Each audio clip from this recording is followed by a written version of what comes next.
कृषी विभाग मूर्तिजापूर, तालुका उमेद अभियान मूर्तिजापूर, पोखरा प्रकल्प व पाणी फाउंडेशन यांच्या संयुक्त विद्यमानं आयोजित करण्यात आलेल्या फार्मर कप 2026 अंतर्गत 3 दिवसीय निवासी प्रशिक्षणासाठी तालुक्यातील 60 शेतकरी आज रवाना झाले। या बसला आमदार हरीश पिंपळे व उपविभागीय अधिकारी संदीप कुमार अपार यांनी हिरवी झेंडी दाखवून शुभेच्छा दिल्या। सदरचं प्रशिक्षण दिनांक 20 ते 22 फेब्रुवारी 2026 दरम्यान कृषी विज्ञान केंद्र बडनेरा, जिल्हा अमरावती इथं आयोजित करण्यात आलं आहे। मूर्तिजापूर तालुक्यातून प्रथमच एवढ्या संख्येनं महिला व पुरुष शेतकरी निवासी प्रशिक्षणासाठी सहभागी होत असल्याचं सांगण्यात आलं। यावेळी गटविकास अधिकारी मिलिंद मोरे, तालुका कृषी अधिकारी दीपक तायडे, पंचायत विस्तार अधिकारी विजय कीर्तने, चेतन राठोड, उमेद अभियान मूर्तिजापूरचे तालुका व्यवस्थापक संगपाल वाहुरबाग, पाणी फाउंडेशन अकोला तसेच तालुक्यातील सहाय्यक कृषी अधिकारी मोठ्या संख्येनं उपस्थित होते।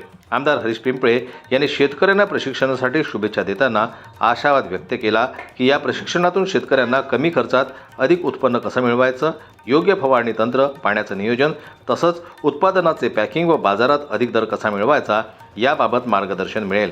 प्रशिक्षणानंतर सहभागी शेतकरी तालुक्यातील इतर शेतकऱ्यांनाही या ज्ञानाचा लाभ देतील असा विश्वास त्यांनी व्यक्त केला। वॉटरकप या संस्थेची स्थापना आहे ती 2016ला झाली असून सुरुवातीला ही संस्था फक्त 3 तालुक्यामध्ये काम करत होती। त्यानंतर वाढत 76 तालुक्यांपर्यंत गेलं।